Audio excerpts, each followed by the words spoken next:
Okay, so Wolfgang's post wouldn't backplot the tool properly. So I asked him to take a look at it. This is just for anybody kind of maybe help give an idea. So here it is. I open it up, and the first thing you notice is this is outputting your tool list. These are now variable commands. In the old post processors used to hard code this stuff in, and it's not the way it does it now. So now they have these variables, and then they have other places in the post down here that control those variables that you put in. And like down here, you're missing. These are your tool angle, tool corner radius, tool type. That for outputting a tool type in the Predator header. Those are that's an S. So we'll put an S in there. Anyway, so it looks like this. So what we're going to do is get rid of this S box right here. Right? And delete it. I made it small so it'll look better here on YouTube. Okay, so that's your header now, and so then where these two variables come from are down in the 108, 109, and 110s. Now, one thing I did notice partway through is your arc plane moves.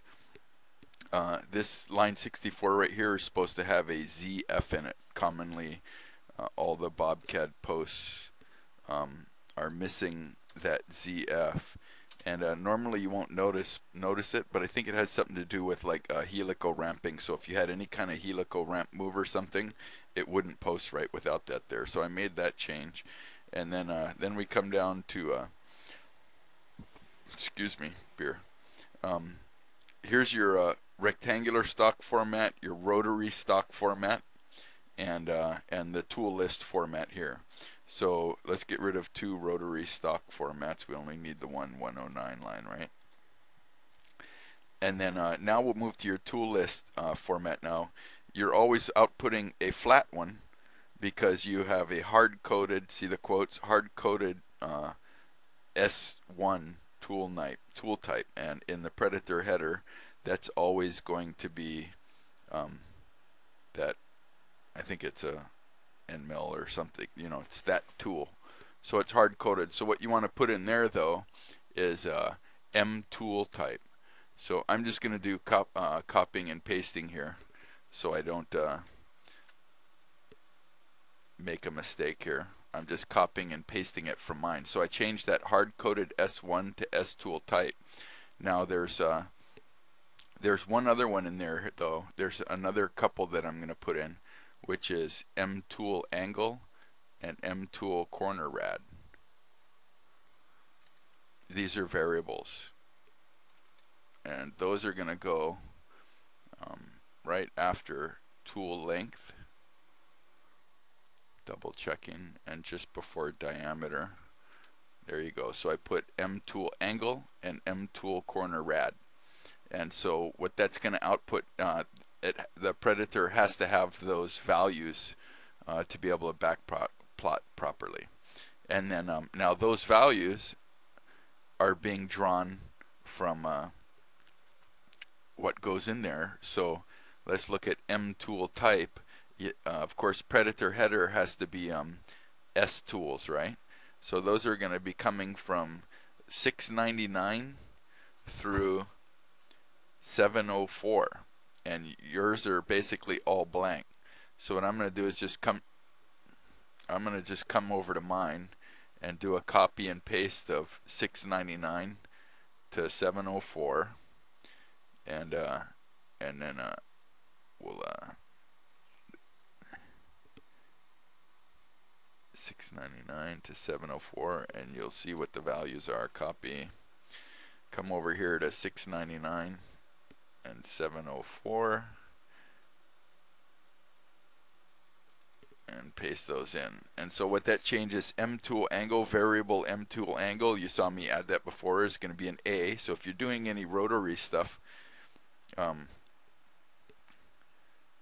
wait, I'm confusing myself now. Anyway, your corner radius is C, prefix for tool type variable is S, so that's where it's grabbing that for the header to be able to define what tool type you have. Same thing for any of those other ones. So anyway, blah blah blah. Um, that changed that, and now with those changes, I think those are the only ones. Let me remember. Blah blah blah. Yes, those are the only changes I made. I'm going to save those changes, and then now I'm going to post with your post processor, which, did I delete it? Yes, I did. Let me move it back in there.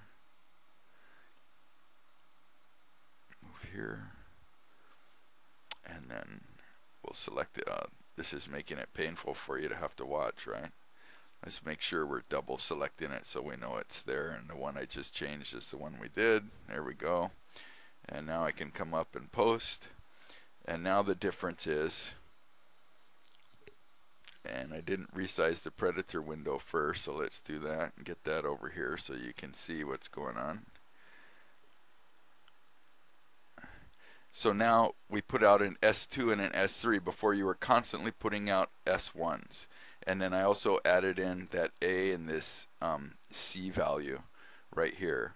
And now your backplot should go through with a proper tool. Let's slow that down a hair so you can see. So now a round tool, and then I think I defined like a super heavy a big radius on it for that.